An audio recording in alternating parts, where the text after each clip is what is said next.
Hello everybody and welcome to my little dev stream / let's play. This is Rockhoppers, and Rockhoppers is a multiplayer PvE first-person survival base builder colony management sim set in a derelict asteroid belt. And I've been writing Rockhoppers for the last, 5 years or so. The only thing that's different now, compared with, say, 5 years ago, is that the game actually kind of works now. And I'm very proud of that, so I'm showing it off. What we're going to be doing here is we're going to be playing through the game.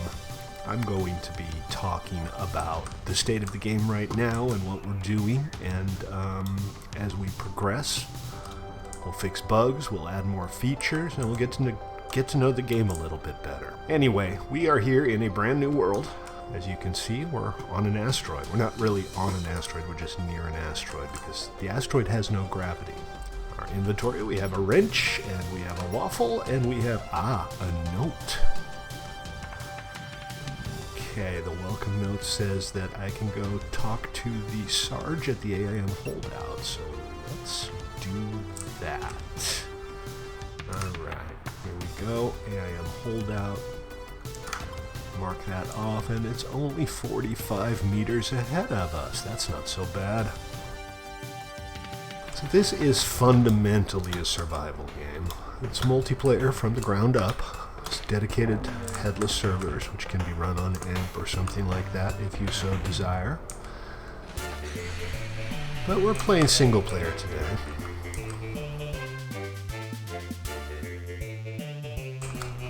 And this is an airlock. And the location is closed.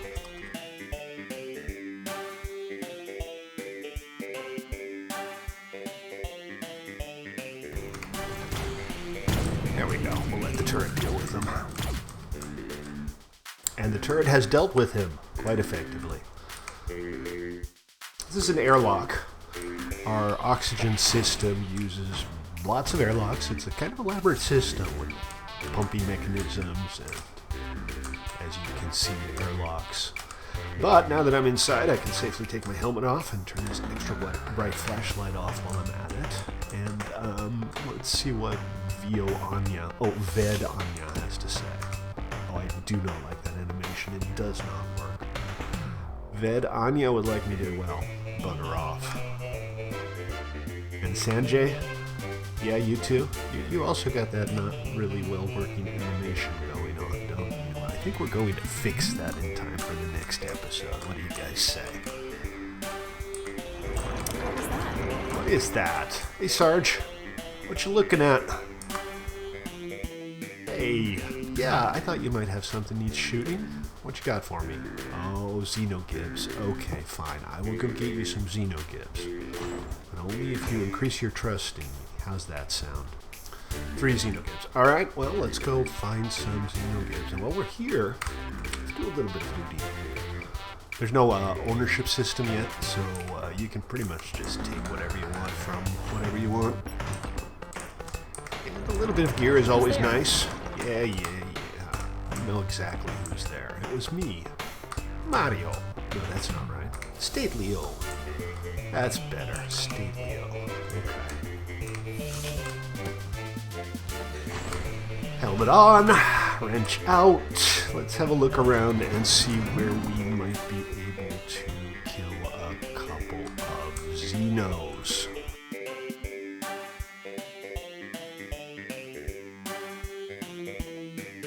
Now we do have vehicles, but the players do not start with vehicles, which makes moving around through space difficult. There is an exposure system, and you can get attacked by drones. But this isn't too far, and I think I'll probably be able to get away with it. Okay, no Xenos, but some Sproaches. Space Roach. Sproach! They're very stupid. This one's very stupid indeed. Okay, let's see what we got here. When you hit something with a melee weapon, while you're floating in space, you do much less damage. But when you land, you're vulnerable to the Sproaches, so it's always a trade-off. Okay, let's see. That's where the holdout is. And we got another Sproach here. Delightful. Yum.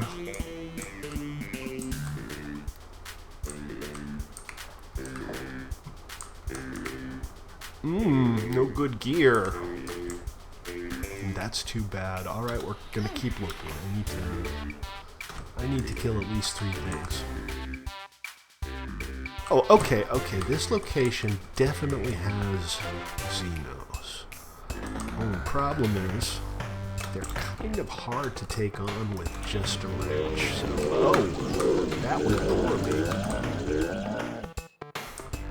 That went poorly indeed. Fortunately, I seem to have gotten away with that.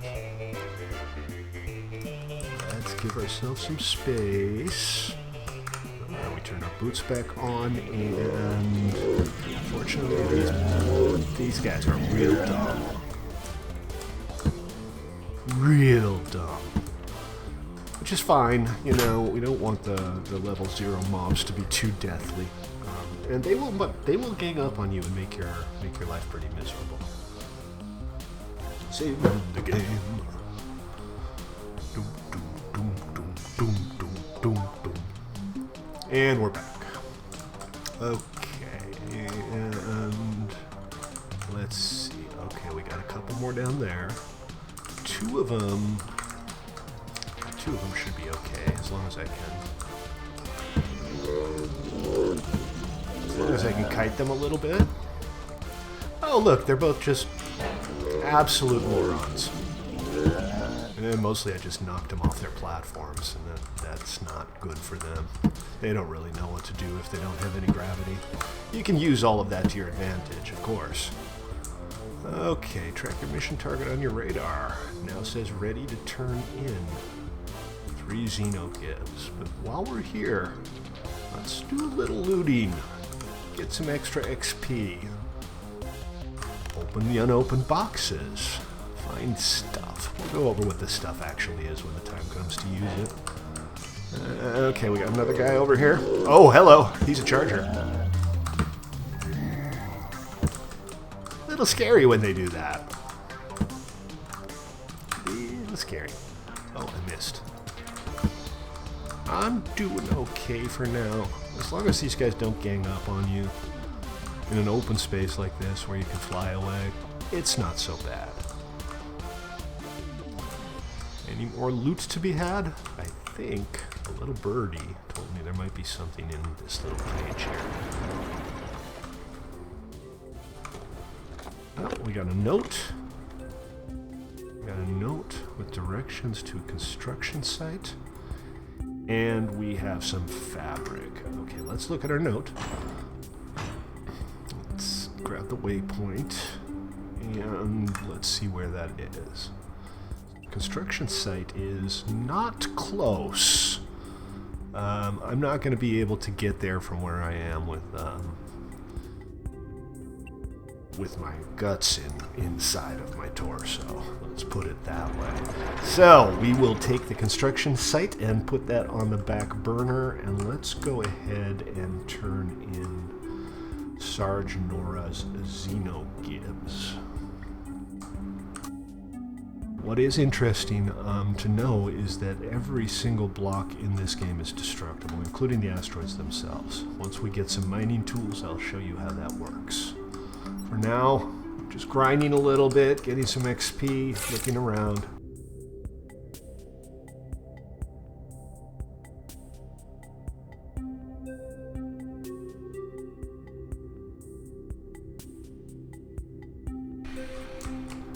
Don't use fourth on me. Fourth. Use the fourth if authorized.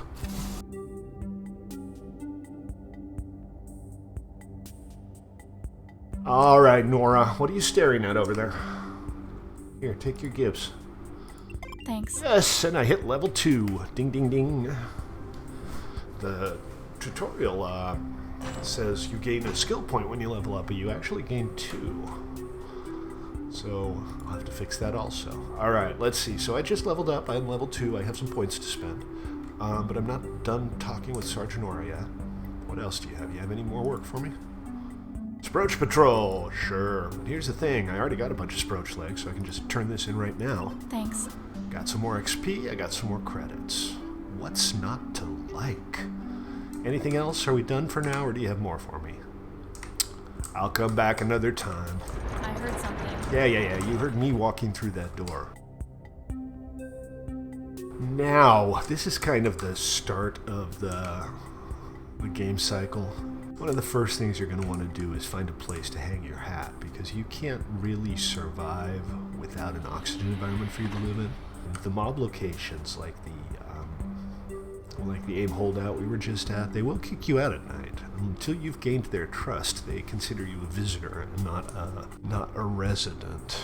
So what that means is we need to find a place that we can turn into an O2 location, an oxygen location, and we're going to have to build something.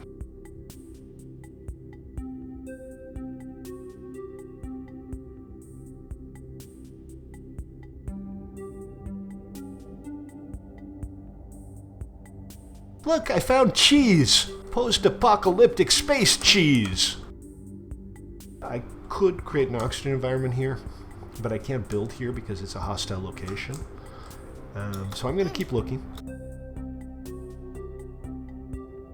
I need to harvest some bark cone, and I need to harvest some ore grass. The ore grass will let me make food, and the bark cone will let me make blocks and useful things.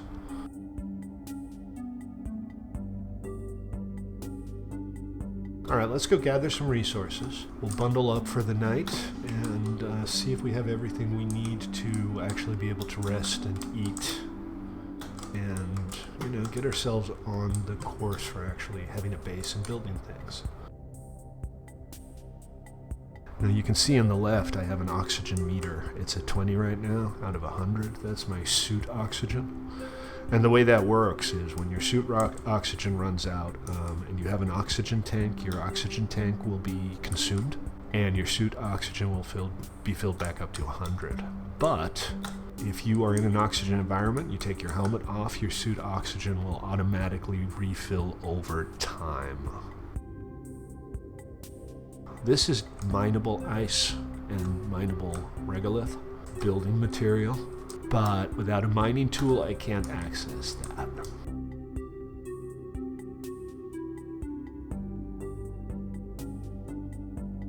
Oh look, Tanae needs gloves. And if I'm not mistaken... that's not the inventory button. This is the inventory button. I found some gloves. Now I have these same gloves already, and these are also the exact same boots I already have. So I'm happy to give this guy my spare gloves. Look, don't they look good on him? What about you? What are you vibrating about over there? Oh, you also want gloves. Yeah, if I give you my gloves, I won't have gloves anymore. If I don't have gloves anymore, I can't go outside, which means I'm stuck here forever with you guys. So this location is friendly because these refugees don't really have any enemies. And they run a little business here. They run a junk shop, but it's not open until tomorrow morning. And my inventory is starting to fill up a little bit. You can see that I have a bunch of open inventory slots, but the ones with the weight inside of them, they're accessible and I can use them, but they will slow me down. So I have currently 24 inventory slots available and another 26 that are still unlocked.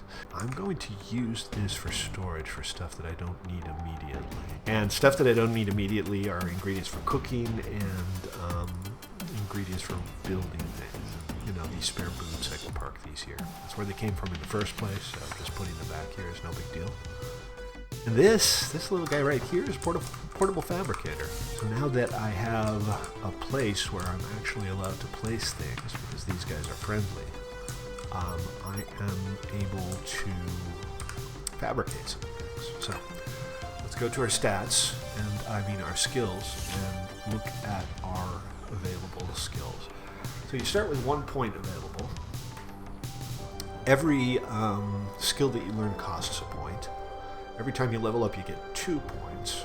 And you can also choose to increase your power level for 1 point permanently, or your health for 1 point permanently.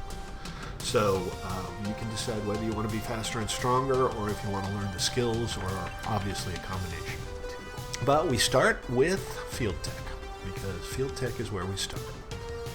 And field tech allows us to make oxygen pumps, a bedroll, generators, and some nodes. Well, not many, but it allows us to make fibrofill, which is the core material for the first level, first tech tier of supplies. What I need to do is I need to go out and find more bark cone, because if I can find 2 more bark cone, I can make 4 more fibrofill. Before I do that, though, I am going to go to my map and I am going to add a bookmark. I'm going to call this my hideout.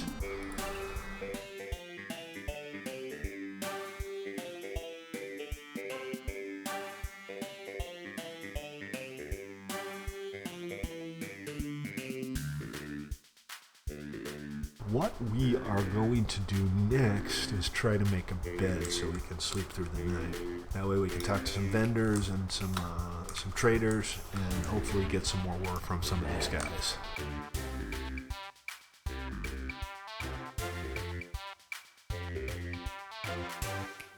If I need some food, I can pay 5 credits here and get some noodles, which is nice.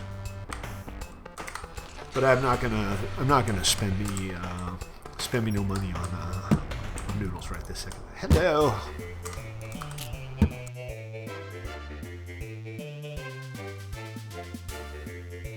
Now you only restore health automatically if you are comfortable, which means you're in a comfortable environment. There's a comfort score associated with environments, or if your food level is above 75. If your hunger level is below 25. And I don't have enough food for that, so maybe, just maybe, I will go and buy one of those noodle bowls. I'm sure there are other things I could be spending my money on right now, but I would like to have more. I'm about to level up. I'm not going to worry about increasing my health right this second, because as soon as I hit level 3, I will recover all of my health in one fell swoop. And I can actually use this bed, so I'm just gonna sleep here and advance to the morning.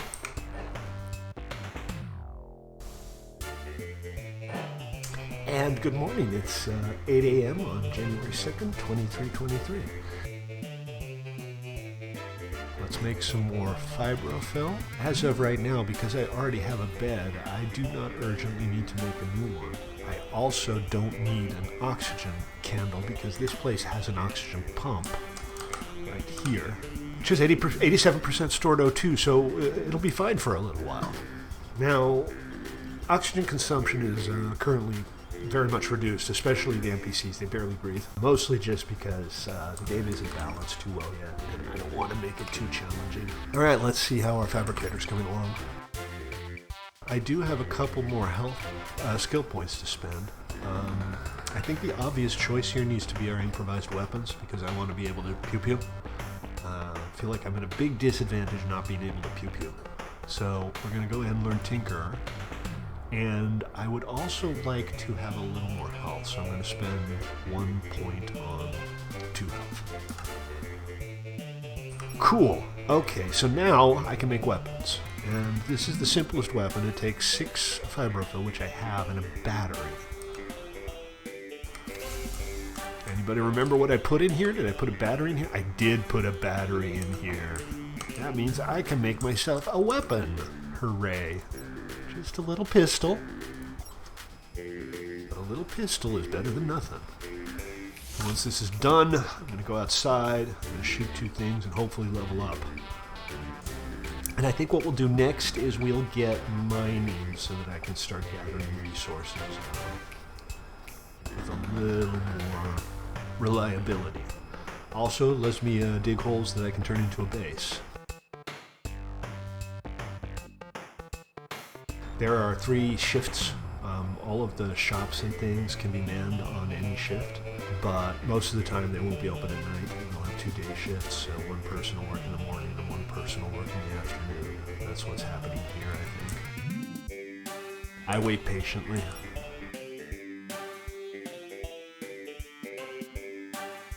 And there it is. Okay, and now I have a pew-pew. That makes me feel a lot better.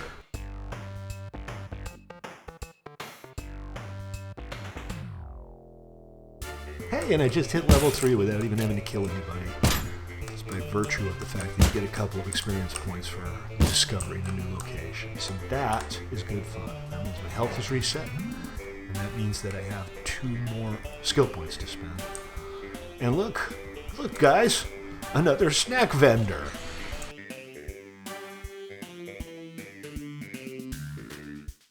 Hey, a tech shack, nice. This is a trader. Traders are cool because you can actually, trade with them. But as an added bonus, a lot of them will have missions for you to do as well. Alright, Trader Saeem, I'm Maxine, and I would like a mission. Bark cone. Oh joy, 12 bark cone. That's a tough one. Not tough, just time-consuming tough. And what about this guard? Has guard got anything? Sproach Patrol. You know what, I can do Sproach Patrol for this guy because I have a bunch of extra Sproach legs that I don't really need right now. So let me just go ahead and turn a couple of those in. And I get some money. And I have 12 credits. What can I buy for 12 credits? Okay, so we got some stuff here that's... I don't need it right now. This is the most useful thing that they have, a portable oxygen pump. I can build it, but easier to buy it. But because we currently have a host, I don't need their oxygen pump right now.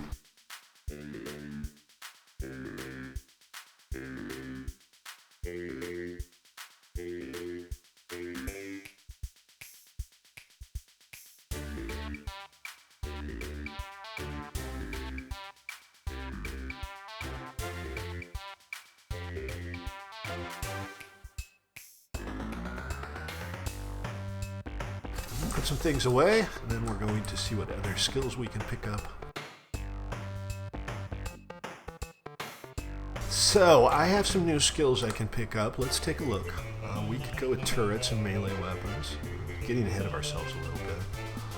I want to mine. I need to be able to cook, and sewing is important. And construction is important. But since I'm currently living on somebody else's little base, I don't need to worry about constructing right this second. I still have some food, but not a lot. I think I am going to spend a point on cooking and a point on mining. And that will get me started. Okay, so I need to make more fiberfill. And there was one battery left in here. Memory serves. And memory does serve. So now, we wait until the fiberfill is done.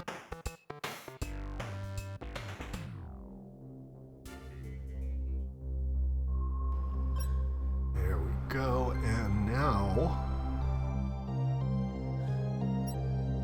I still can't make a microwave because I do not have enough fiberfill.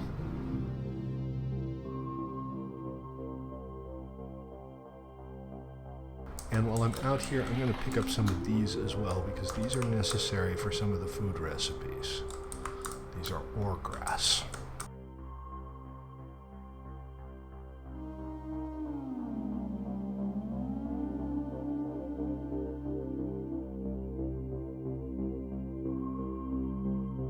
So if you're interested in learning more about rock hoppers, you can join us on Discord. Wishlist the game on Steam. We are looking for alpha testers, so if you hop onto Discord and tell us you want to help test, I'll get you a Steam key and I'll get you access to the Discord. All you have to do is go to playwith.rocks, and we've got links there to Steam, and we have links there to our Discord channel. We would absolutely love to have you. Tell your friends, tell your frenemies. This is going to be a delightful multiplayer game. And if you don't have friends, well then I guess we'll just have to be your friends, won't we?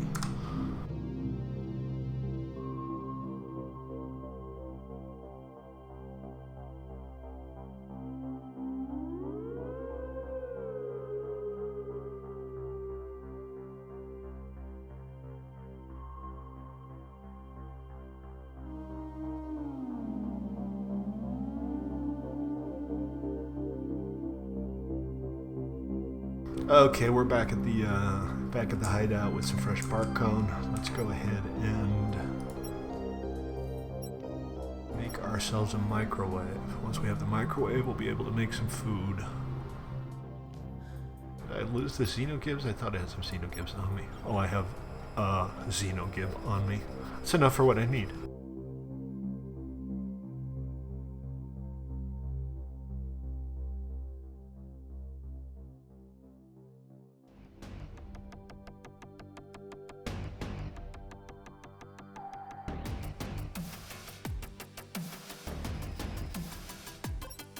And there's our microwave, and now we can place the microwave and actually make some food. Now, there's nothing preventing me from hanging this stuff on a wall if I want to, except that I don't want to. So, let's put it somewhere nice. That. Squeeze it in there. There we go. Alright. And now I can make myself some waffle bars and not have to starve no more. And while the microwave cooks, I am going to thank you all for tuning in. Remember, come join us at Play-With-Rocks if you'd like to follow the development of this game or help us playtest, and tune in soon. Okay, and on that note, while our waffle bars cook or get electrocuted or whatever that noise is, I'm going to call it a day. Thank you for tuning in, and remember to join us on Play-With-Rocks to help us playtest or to follow the development of the game on Steam. And drop by again soon for another episode of our Let's Play /devlog/Let's Dev. Alright folks, I'm Stately. Thanks for watching. See you next time.